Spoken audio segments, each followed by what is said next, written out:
Disclaimer: this content is intended for mature audiences only. Viewer discretion is advised. My name's Elena. I'm 38 years old, and right now, I feel like I'm drowning in a storm I helped create. There's this secret I'm carrying, something I did that's tearing apart the life I thought I built. I took our 22-year-old babysitter to Miami behind my husband's back. And now? He's filing for divorce. No warning, no conversation. Just a quiet, crushing end. It's hard to explain how we got here. When I met James, everything felt electric. There was safety in his touch, but also this raw, simmering fire beneath the surface. Our kisses were deep and hungry, and our nights were full of whispered promises and skin pressed to skin. We fit together like two pieces of a puzzle, perfectly imperfect. But over the years, that fire dimmed. The kisses became polite, almost rehearsed. I'd reach out for him, hoping for that spark, only to find coldness where warmth used to be. There was a night last winter, I remember it vividly. We sat on the couch, wrapped in a blanket. I leaned into him, seeking comfort, but he pulled away, stiff and distant. His hug felt less like love and more like a duty. I felt invisible in his arms. I started losing myself, bit by bit. The woman who craved his touch, who whispered silly jokes to make him smile, faded into the background. I was just there. Present, but not really seen. The moment it hit me hardest was the night before I left for Miami. James kissed me goodbye, but it wasn't the kiss I remembered. It was brief, almost mechanical, like he was checking off a chore rather than connecting with me.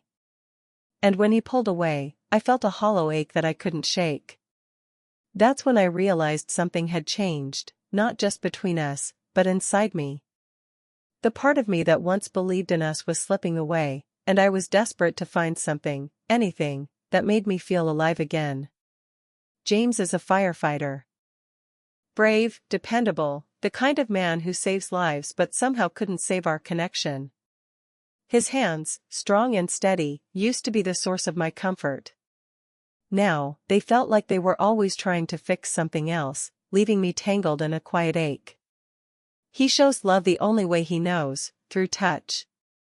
After a long day, he'll pull me into a hug that's tight and firm, like he's holding on to me so I won't slip away. But sometimes, it feels like he's grasping at a version of me that's already gone. He'll brush his hand down my back, place a kiss on my forehead, or run his fingers through my hair, all gestures that once made me melt. Now, I flinch at the contact because it's missing what I'm really craving, emotional closeness. I want to tell him how lonely I feel inside, but the words get stuck somewhere between my heart and my throat. When I try, it comes out jumbled, a quiet, trembling confession about how I'm lost, how I feel unseen.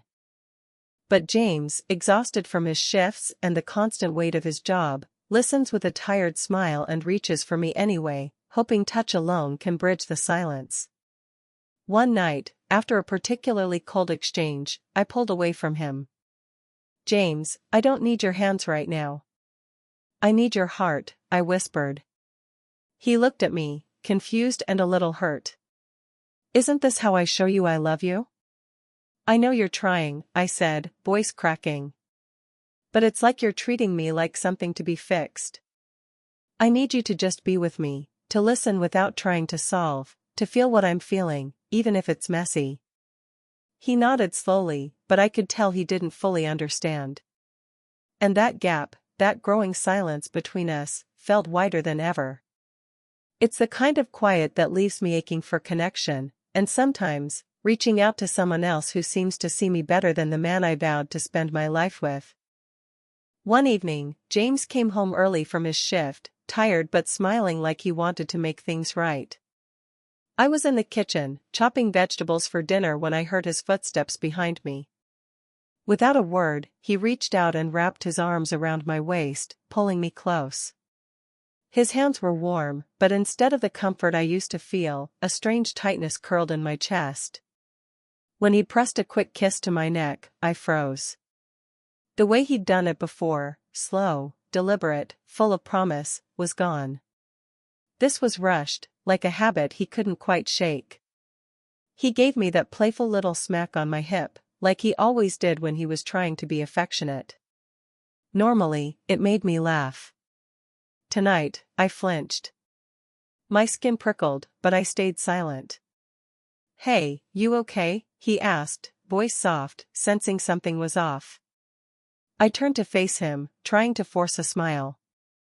"Yeah, just tired." He leaned in to kiss me, but I felt nothing when our lips met. No warmth, no spark, just a dull, hollow brush. I pulled back quickly, afraid if I didn't, I might break.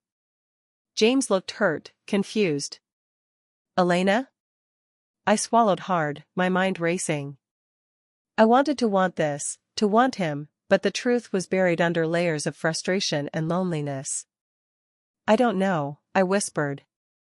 "Why does everything have to turn into sex?" He didn't say anything after that. Just held me a little tighter, like he was trying to hold on to whatever was left between us, even if I couldn't. Dinner was supposed to be simple. Just the two of us, candles flickering, soft music playing in the background, a quiet attempt to patch the cracks. James had cooked his favorite pasta, trying to remind me of better times. I wanted to sink into that moment, to let the warmth fill the space between us. But the silence was heavier than the night. He reached across the table, taking my hand gently. "Elena, talk to me. What's going on?"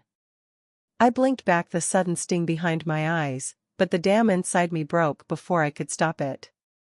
"You don't see me," I blurted, voice trembling. "Not really. You think a kiss, a touch, can fix everything, but it can't. I'm still lonely. I'm still lost." James pulled his hand away, his face falling. "I don't understand." "I'm trying." "Trying?" I laughed bitterly, tears spilling over now. "You don't get it. I took him to Miami, our babysitter, James. I did that because I felt invisible. Because I needed to feel seen by someone else, even if it was wrong.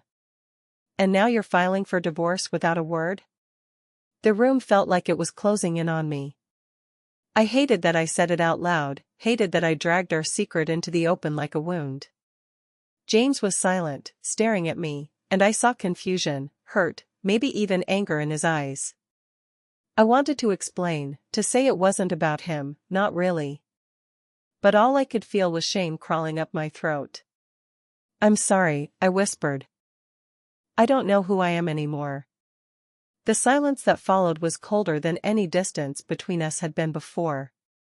I sat there, guilt wrapping around me tighter than any embrace, wondering how we'd gone from that safe, sexy love to this fragile mess. And I realized, this storm I helped create might be the one that finally breaks us. Days passed like frozen moments, each one heavier than the last. James and I existed in the same house but felt worlds apart, like two ships drifting without a lighthouse. He was quieter than ever, retreating into himself after that night. I'd catch him staring out the window, eyes clouded with a sadness I couldn't reach. Sometimes, I found him sitting alone in the living room, hands clenched, as if wrestling with something I wasn't part of. I missed him fiercely, the man who once held me like I was the only thing that mattered. But every time I tried to bridge the gap, my words faltered. How do you ask someone to forgive a secret they barely understand? How do you reach for a love that's slipping through your fingers? One afternoon, I watched him from the kitchen doorway. His shoulders hunched, jaw tight. He wasn't angry at me, not exactly, but broken in a way that mirrored my own heart. I realized he was hurting too, carrying his own weight of confusion and loss. Guilt gnawed at me constantly, a dull ache beneath every breath. I wanted to crawl into his arms and beg for us to try again. But I was terrified that my mistakes had carved a canyon too wide to cross. That night, lying awake in the dark, I whispered to myself, do I fight for us, or do I finally let go? The question hung in the silence between us, heavy and unresolved. One evening, after days of tense silence, James sat down beside me on the edge of the bed. We didn't say much at first, just the quiet hum of the city outside and the steady rhythm of our breathing. Then, without looking up, he reached out and took my hand. It was tentative, like we were both afraid to believe in this small thread of connection. "I'm scared, Elena," he finally said, voice low. "Scared we've lost what made us, us." I squeezed his hand, feeling tears prick behind my eyes. "Me too." We talked then, really talked, about the cracks and the distance, about what we'd both done and how we'd hurt each other. There were no easy answers, no quick fixes. But in that raw honesty, a fragile hope began to grow. Later, as we settled under the covers, James pulled me close. His arms wrapped around me, careful and warm. I rested my head on his chest and felt his heartbeat, slow and steady. It wasn't the fiery passion of our early days, but it was something deeper, a quiet promise to try again. Maybe it won't be perfect. Maybe some scars will always linger. But for now, holding him like this, I know we're still here. Together. And that's enough. If you asked me what I've learned through all of this, the secrets, the silences, the distance, I'd tell you this: love isn't just about fire and passion. Sometimes, it's about showing up when it's hard. It's about the quiet spaces between words, the patience to listen when the other person can't find the right ones. Desire isn't just physical, it's emotional. It's feeling seen, understood, and safe enough to be imperfect. I thought losing myself was part of loving someone else. But really, I had to find myself first, the woman who isn't afraid to say, "I'm lonely. I'm scared. I need more than just touch." Whether James stayed or left, what matters is that I learned to ask for what I need without shame. Because hiding hurts. Because silence can be louder than any argument.